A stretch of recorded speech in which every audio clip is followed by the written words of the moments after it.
sure you've got a paper Bible, your question cards.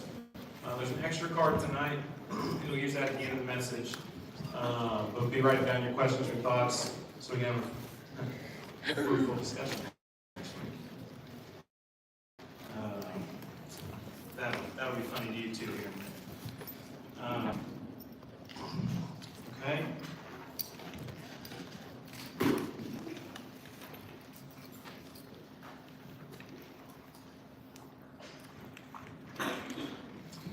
Actually, I'm going to ask a favor. Can I have an ambassador on each side? One student from each side to help me? Just one of you. I don't care which. Come on up here. Pass that out to you. Give one to each student. Here's one from this side. It's not a big deal. Thanks, Eli. You just make sure everyone gets one of these, please. Thanks, Susan.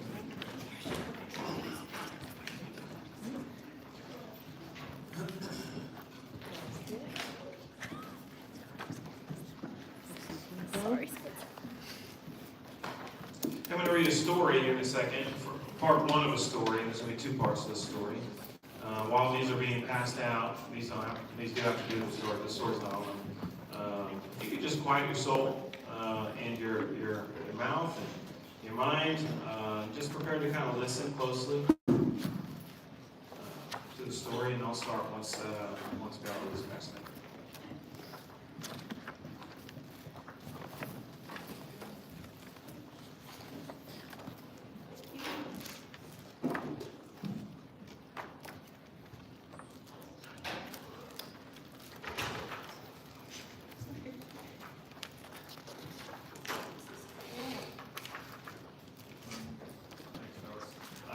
Yeah, that's fine.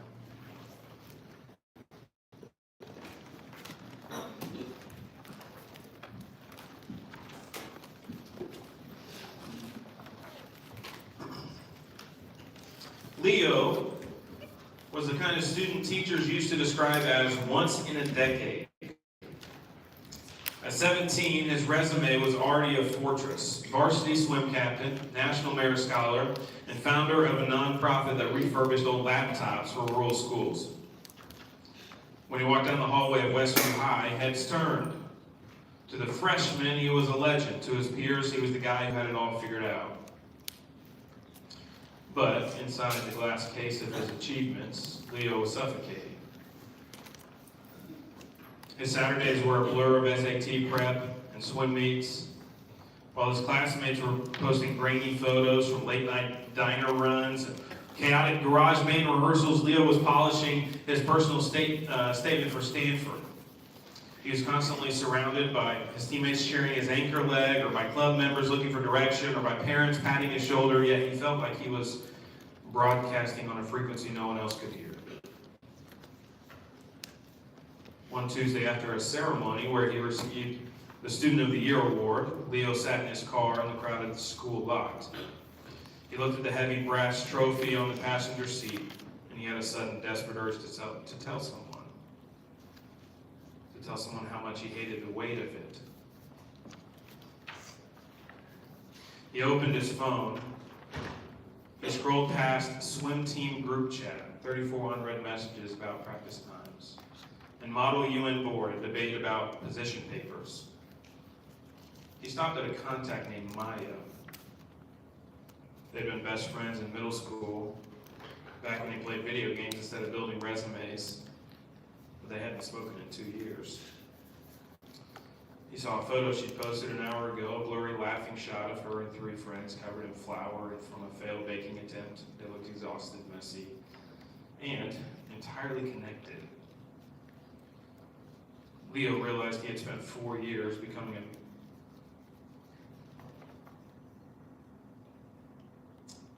something that everyone admired, but that no one actually touched. He was a gold medalist with no one to hold the other end of the ribbon. He started to text to Maya.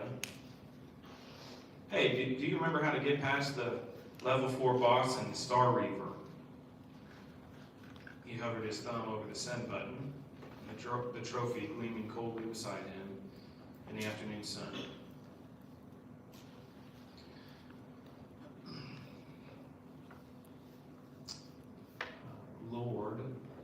we are here.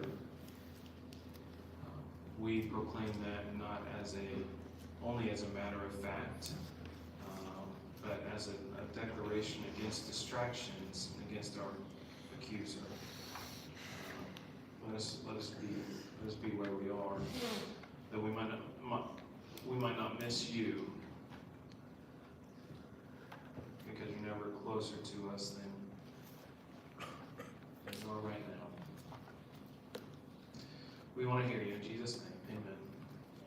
Hey, so this semester we have introduced you to an idea about a way of life that's different. We're going to wrap that up this week and next week. That way of life that Jesus offers us. And he doesn't offer to us, I guess, an alternative to the world. It's like you go to the donut shop. I'm always thinking about donuts, guys. You go to the donut shop, you got the gooey butter cake donut, you got the glazed donut, you got the Long John. Okay, now you got all these different ways of life. Jesus doesn't offer like a glass case of donuts as one option amongst 100. He says this is actually the only way. I'm not offering you an alternative. I'm offering you the way. That if you want to truly live, this is the only way.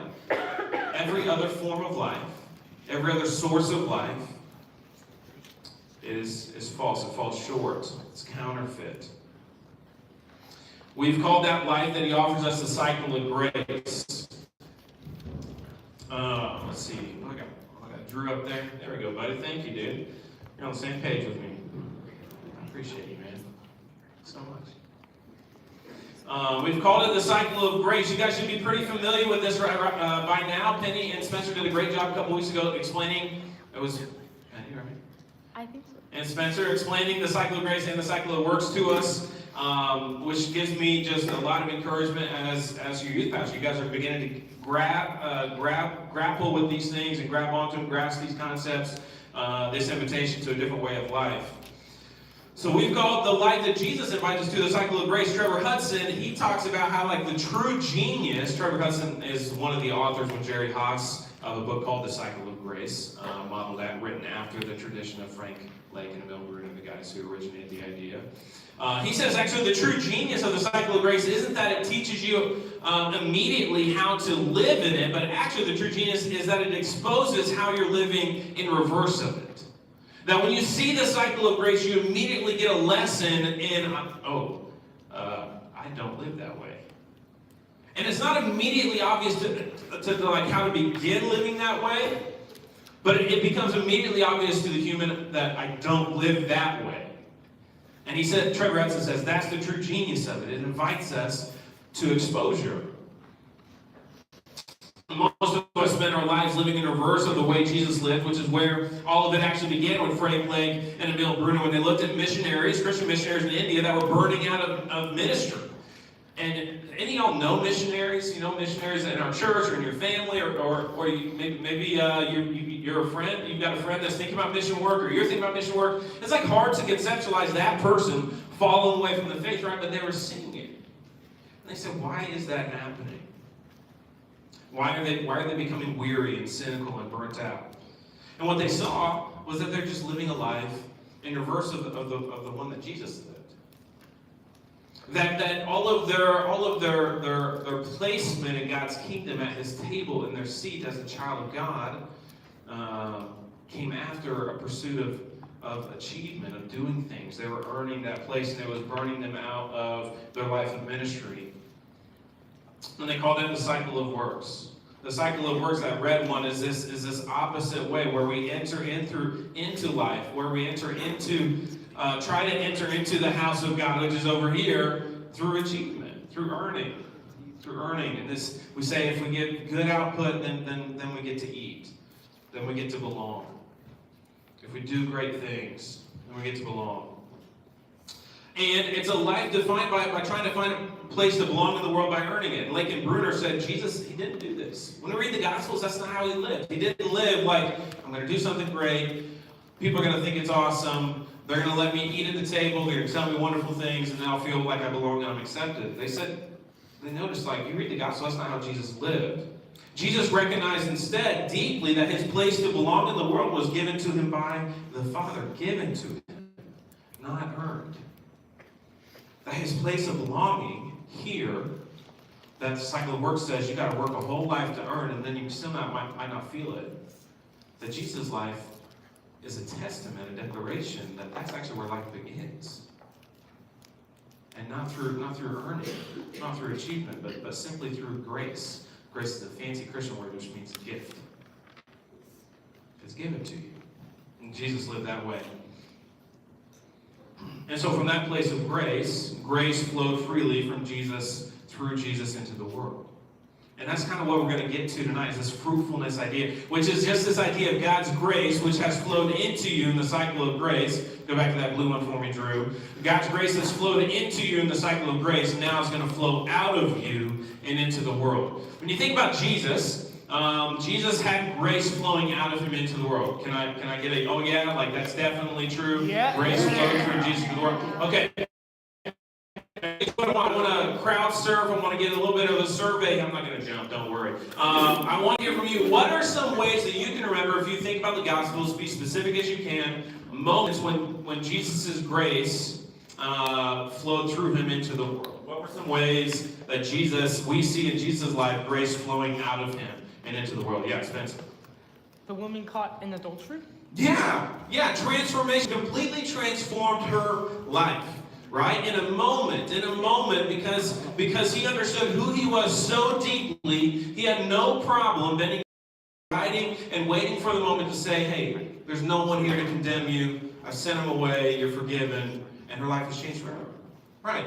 What's another one? That's a good one. So transform individual lives. Yes. The thief on the cross. The thief on the cross. Another life transformed, saved at life's like final moment. Life's final moment when Jesus should have had Jesus had no business having space, energy, grace to interact with a dude on across the side of him. Like, it's not like they're sitting on a subway and the dude's just like kind of an annoying stranger saying, "What's up?" No, they're literally excruciatingly hanging on a cross. And Jesus lets grace flow through him into the thief's life that says, "Today you'll be with me in paradise." That's a great one, John. What's another one? Mike. The woman at the well. The woman at the well. Yes. That's right on. Yeah, because, listen, talk about flowing through, right? He could have went around Samaria, but instead he chose to go through Samaria. And when he did, he got to encounter this woman who became the first evangelist about Jesus in the history of the world. And grace flowed through him. Any others? Ways grace flowed through the life of Jesus into the world? Yeah, sorry. Yeah. His death, his crucifixion, right? His crucifixion, the greatest gift to mankind that could ever be given. We thought like, hey, we got life in the garden, that's the greatest gift ever. But now we've got the gift of forgiveness and redemption and hope.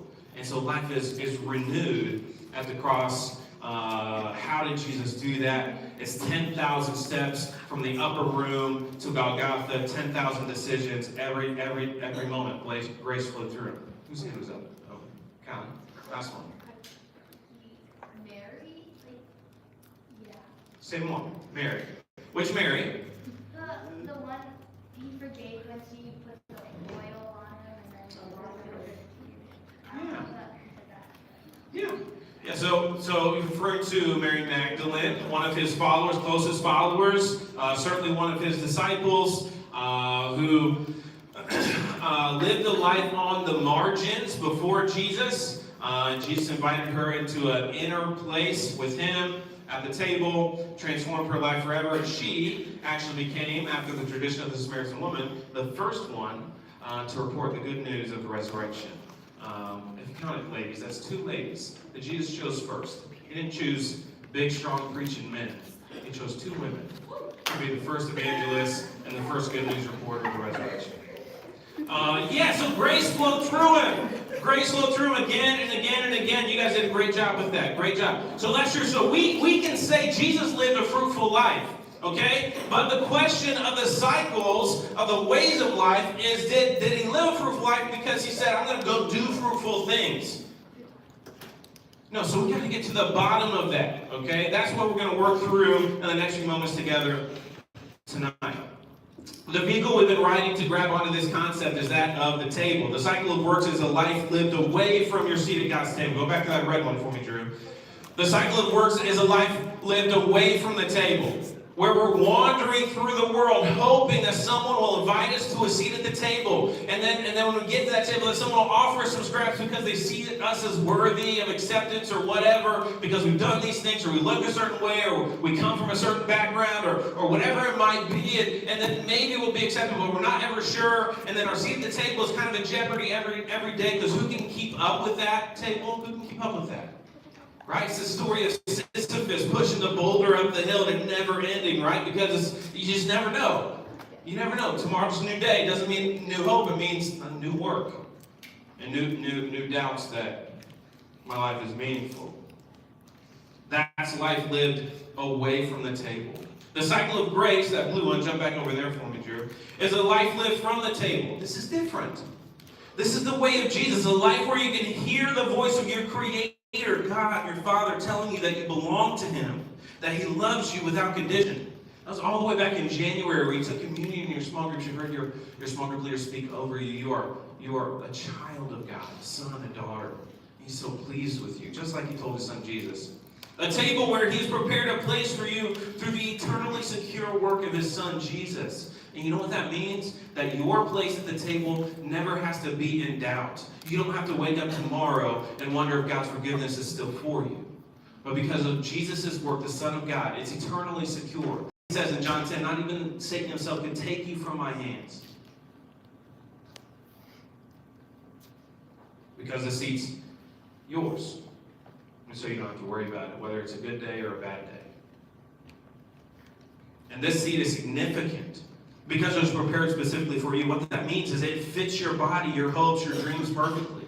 It was made for you. A lot of us, we struggle through life trying to figure out like we don't quite fit or belong, or we don't have the attributes that we're looking for, or we don't really know what to do with our life, or we wonder if the things we have to bring to the table are really worth anything at all. Or we feel insignificant because we can't figure out what it is we want to do. But Jesus says, I've prepared a place for you. Your seat is formed specifically for you in advance, with you in mind, with your wiring in mind. No one else gets to sit there. And if you never choose to take that seat up, then that seat will stay empty because it was made just for you. And that's your significance. From this seat, all the things that make you different become your superpower to show this world the Creator that's told you everything about yourself and has given you a place to belong. From this seat, you can live a life of significance that results in joy, not loneliness. And zeal, not weariness. And love, not despair. So, we come to our final message on the cycle of grace, fruitfulness. Lake and Bruno, they didn't call it fruitfulness. That was Trevor and Jerry. Lake and Bruno called it achievement. But I will say that this end of the cycle here, this is a difficult one. Jump over to that other one I made, Mr. Drew. It's probably a little further in the slide deck there. Oh, man, you're the man. Nice job, Drew. Thanks, man. Okay. This right here is a little bit more difficult. This is a little bit difficult. Why? Why is this the end of the cycle a difficult one? It's because from the outside, it can be difficult to distinguish between the fruitfulness that exists because of the cycle of works or the fruitfulness that exists because of the cycle of grace. In other words, fruitfulness, while it's at the beginning of works and at the end of grace, from the outside, it kind of looks, it can look the same. It can look the same. What do I mean? Let's open that up a little bit more. If I'm a good student at school, I get good grades, I'm involved in the student body, I respect my teachers, etc., whatever it is, isn't that good for a Christian? Wouldn't that be good fruit of a Christian life? I'm respecting my teachers, I'm loving them. I'm involved in the student body, meaning I'm active, I'm taking a responsible role in the community in which God's planted me. I get good grades, which means I pursue excellence in the season of life and the task God's put in front of me. Doesn't that seem like good fruit? Wouldn't you say that's a good Christian kid? But what if I do all that, but I feel like Leo in our story? I feel isolated and alone and burdened and like I'm suffocating. That's why like these two can look from the outside so identical. Fruitfulness in the cycle of works, fruitfulness in the cycle of grace. In other words, doing Christian stuff can look the same for a cycle of grace person or a cycle of works person. So our job is to figure out before it's too late, how do we know why it is we're doing the Christian stuff we're doing? Last October, Pastor Josh pointed out that there is a stark warning from Jesus in the final phase of the cycle of grace. So let's look one last time at John 15 to find out what that warning and invitation from Jesus to a fruitful life is really about. All right, thanks, Drew. Attaboy. Remember, we're in the farewell discourse in John 15. What's that mean? John 13 to 17 is a conversation between Jesus and his best friends in the world right before what? The crucifixion, and Yeah. when he goes to pray in the Garden of Gethsemane. That's right before he's going to say farewell. And so scholars call this the part of the farewell discourse. And so we're privileged to get to hear that final conversation. And around what vessel did Jesus choose to share these moments with his friends? Dinner. Yeah. I mean the table. The table. Which hopefully has dinner on it, okay? Hopefully has dinner. All right, so let's read John 15, 1 through 8. I'll have it up here.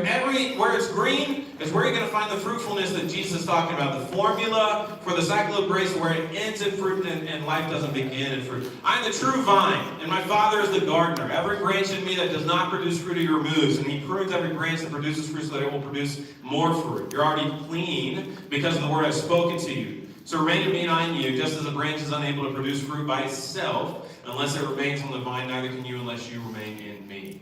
I'm the vine, you are the branches. The one who remains in me and I in him produces much fruit, because you can't do nothing without me. If anyone does not remain in me, he's thrown aside like a branch and he withers. I gather them and throw them into the fire and burn. If you remain in me and my words remain in you, ask whatever you want, and it'll be done for you. My Father is glorified by this, to produce much fruit, to prove to be my disciples. Listen, we've been pointing out since January that these 8 verses in John 15 summarize the cycle of grace for us and Jesus' friends. The whole cycle in 8 verses. Actually, Pastor Josh would go a point further and say verse 5 alone summarizes the entire cycle of grace. Jesus' point is that in these 8 verses is that life comes from only one source. When he says, I am the true vine, who's he talking about? He's talking about him. He's talking about the Son of God. He's talking about God. God is the true source, the true vine, the only source of life. He says this is the only place because God is life. There is no other source. What's that mean? It means all other sources are vines. False vines are counterfeit. Or counterfeit. They promise to give me something that they don't have to give. Okay, you guys remember Ecclesiastes, this idea that I'm going to get all this stuff, I'm going to do all these things, and it's going to give me what I want. Those things can't give it to you because they don't have it. Life only comes from one place. From God. He's the only one who can actually deliver on that promise. And that's what Jesus is teaching his friends here. If we want to live, truly live, this is the only way. And so again and again, Jesus reaffirms with his words that I'm accepted. That I'm accepted, which sustains my certainty of who I am, my identity. And makes clear to me how I am wired to signify my Creator in a differentiated way in the world, which results in me producing fruit. Listen, that's what we were talking about last week. That through the acceptance and the sustenance of God's words pouring over us and bathing us and baptizing us regularly every day in quiet, desolate places with Jesus, that we actually understand how we are differentiated from the world, not isolated, but how we are unique. And that even sometimes the world will take those things that differentiate us and say that makes us weird, but actually God's trying to tell us, no, it's like your superpower to show me to the world. Don't ignore it, don't suppress it, don't repress it. Let it, Matthew 5, let it shine so that I can show up in someone else's life too. And so this brings us back to our question. If that's true, if that's the end, me producing fruit is the end, Jesus, then can't I just skip all that other stuff and just do good things? Can't I just go do good things? What's the difference? It's 2 roads that produce this that produce and lead to the same end, right? Okay, so I got all the acceptance stuff, I got all the sustenance stuff, I got all the significant stuff. Now I'm just supposed to go do good things. Couldn't I have just gone and done good things without all that other stuff? And all that other stuff is kind of hard. To be honest, I'd rather just have an instruction manual.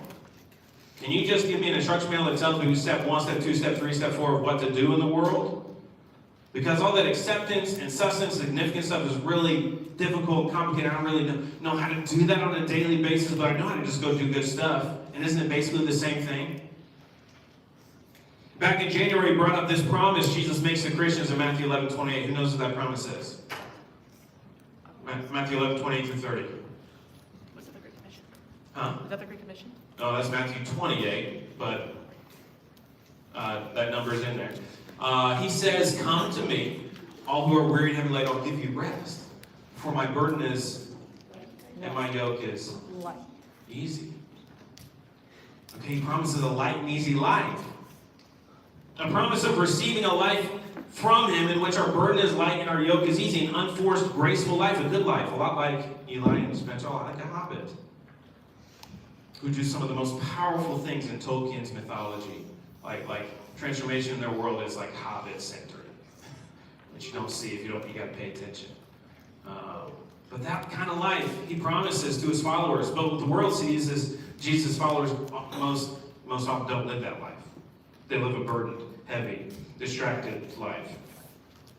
And that's counterbalanced with the reality of sin in the world, right? So he promises this good life in Matthew 11, right? And we're talking about the difference. What's the difference between doing good fruit at the outset or doing all the acceptance, sustenance, significant stuff and then doing good fruit? What's the difference? He promises us this light and easy life, right? Now inside of that, that's counterbalanced with this Luke 9:23 idea of carrying your cross, and this idea of listen, sin brought suffering into the world, so part of joy and a light and easy life is actually suffering for another, and he exemplified that through his death and resurrection.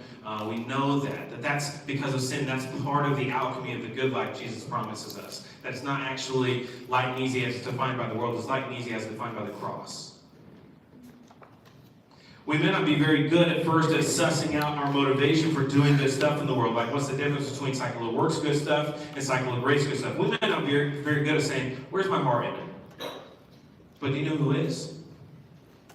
Well, yeah, Jesus. He also points to another crowd that's pretty good at it. Jesus says again and again that the world will know. Even those who don't know him will be able to tell that whether or not your life is different.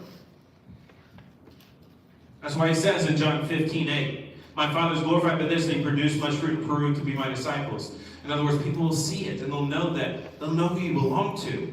John 13:35, he says, love one another. And as a matter of fact, the world will know you're my disciples by how you love one another. He says, actually, when you struggle to know whether you're living in my house in the seat I've made for you, prepared for you at my table, the world will actually cue you a little bit.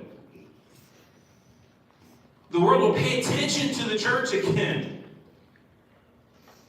But a lot of times it seems like it's the opposite.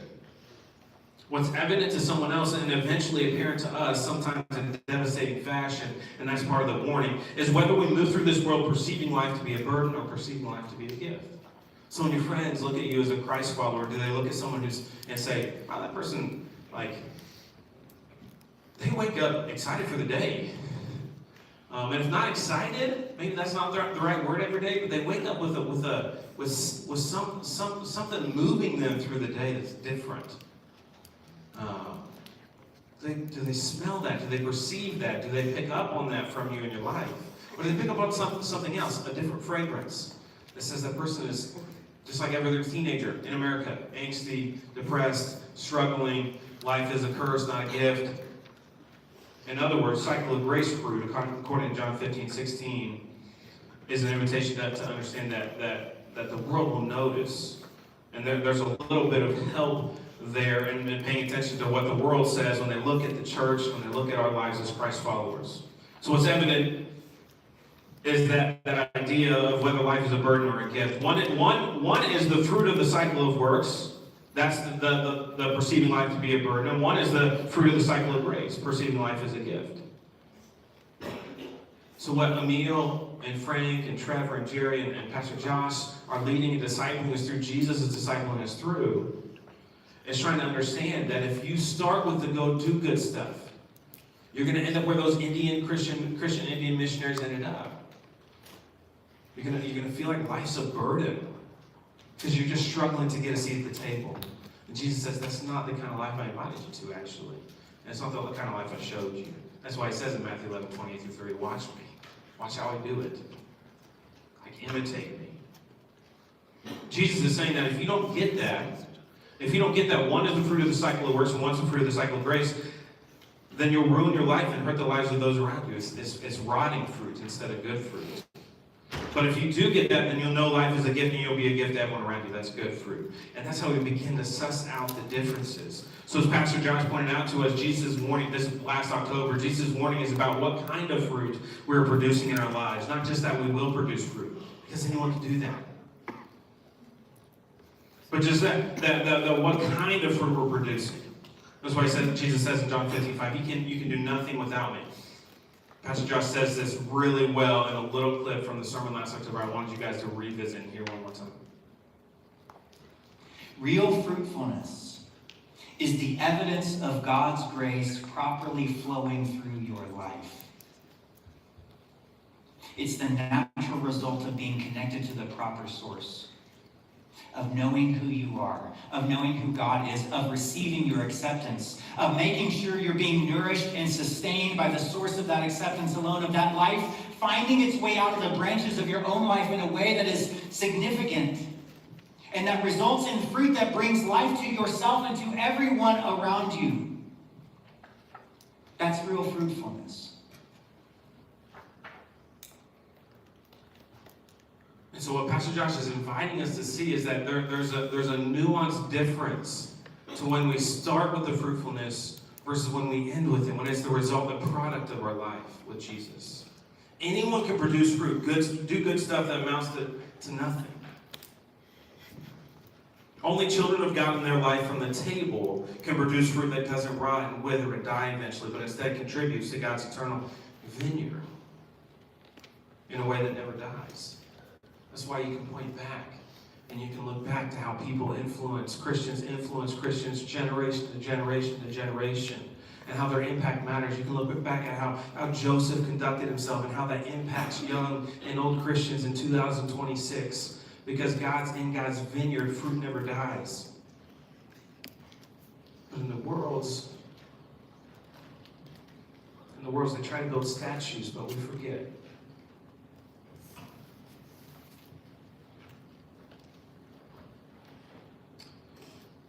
This is a week when we celebrate Jesus' greatest achievement, right? Nina mentioned it. This fruitfulness, we talk about these achievements in life, like nothing greater was achieved in Jesus' life, arguably. Is it arguable? I don't think so. Than the crucifixion and resurrection. We're going to celebrate that. It's the biggest celebration of our faith. And we're reminded that the work of the cross and the resurrection stand as testimonies that the life of a true child of God produces a fruit that will never die. Because the resurrection and the crucifixion and the resurrection reverberated forward, present, and backward in time to rescue all those who proclaim God as their Father. So through Jesus' life, and especially through his death and resurrection, Jesus shows us the way to a fruitful life from the table. And there are 4 moments in these verses where Jesus makes the cycle of grace formula for a fruitful life apparent to us. Okay? Jump back to those verses for me, Mr. Drew. Verse 2, if you read it well, here's what he's saying. The loving care of a father, he describes as a gardener, pruning the fruitful branches of his vine in the promise of making space for a more abundant life than you could have ever imagined. In other words, God's interested in seeing and giving an abundant life to his children, and he recognizes that he has a role to play. And he will work through the ministry of his Holy Spirit to cut things out of your life that are preventing more fruit from coming in and being produced through you. In verse 4, he says, this is a promise that you'll never be alone through the vine. That the vine is really Christ, and Christ has a body, and that body of Christ is the church in the world, and that in that vineyard you'll never have to go through life thinking you're alone. In verse 5, he says there's a promise of abundant life through connecting to me. Through connecting to me. If you're attached to me, if you're abiding in me, the true source of life, then you won't only have life, you'll have a gross amount of it. That's what he says in John 10:10. And in verse 8, the end of it, he says there's a promise that what I did with my life, what I'm going to do with my life, you can do with yours, and that's show God to the world. So here's what I'd like to do with our last few moments together. I want to read to you part 2 of the story from earlier. And then once I finish, I'm going to play a song, Drew and Isaiah are, and you're going to use that card to enter into a prayer with God. And then when you're done praying, you head out with your small group leaders. Here's what the prayer is. The prayer is asking God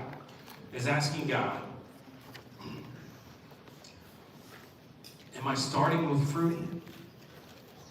Or is fruit coming from my life at your table? Because Jesus on the cross, he didn't have to think about, should I forgive him? It just came out of him. It lived in his skin. Jesus in that dirt didn't have to say, should we stone this woman to death? It was in him. It was in him. There wasn't a question because he lived from his seat at the table. So let's read part 2 of this story, and then you can spend some time in prayer before small group. Leo's thumb hovered, trembling. The productive choice was to drive to the firm, get his hours in, and secure the recommendation letter that would all but guarantee his Stanford admission. But he looked at the trophy, cold, heavy, and silent, and felt a sudden visceral revulsion. So he tapped send. The 3 dots appeared almost instantly. Leo, is that actually you, or did your phone get stolen, or did your phone get stolen by a nerd? Leo let out a breath he felt like he'd been holding since freshman year. It's me. I'm at the level 4 boss, and I'm losing. Meet me at the arcade on 5th in 20 minutes, Maya replied, and don't you dare show up in a blazer. So Leo looked at his reflection in the rearview mirror, the crisp button down, the perfectly styled hair. He reached into his gym bag, pulled out a wrinkled, oversized hoodie from a swim meet he didn't even care about, and threw it on. He shoved the Student of the Year trophy into the glove box, out of sight. The arcade was loud, smelly, stale popcorn on the floor, but Maya was there, leaning against a neon-lit cabinet, looking exactly the same, but entirely different. She didn't lead with congratulations on his latest award or ask about his GPA. She said, "You look like hell, Thorne." She grinned, tossing him a bag of tokens. They didn't talk about resumes. For 3 hours, they played Star Reaver and air hockey. Leo lost, badly. And for the first time in years, he didn't care about the score. He told her about the crushing weight of the once-in-a-decade label. He told her he was tired of trying to live up to what someone else said about him. Then stop, Maya said simply, as they walked out into the cool evening air. Just be you. You're more fun anyway.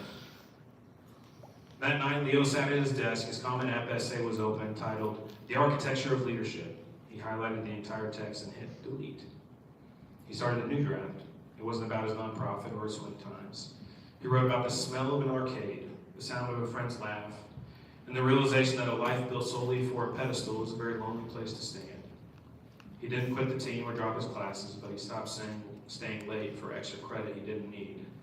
He started showing up at the diner. He stopped being a legend and started being a teenager. The trophy stayed in the glove box for a week before he finally moved it to a box in the garage. He didn't need to see it every day to know who he was. For the first time, the view from the top didn't matter, because he was finally standing on the ground with everyone else. Drew's going to play a song. When you're finished with your prayer time, find your small group leader and take those cards with you. Please turn in your question cards before you go. Keep the prayer cards with you. Those are yours.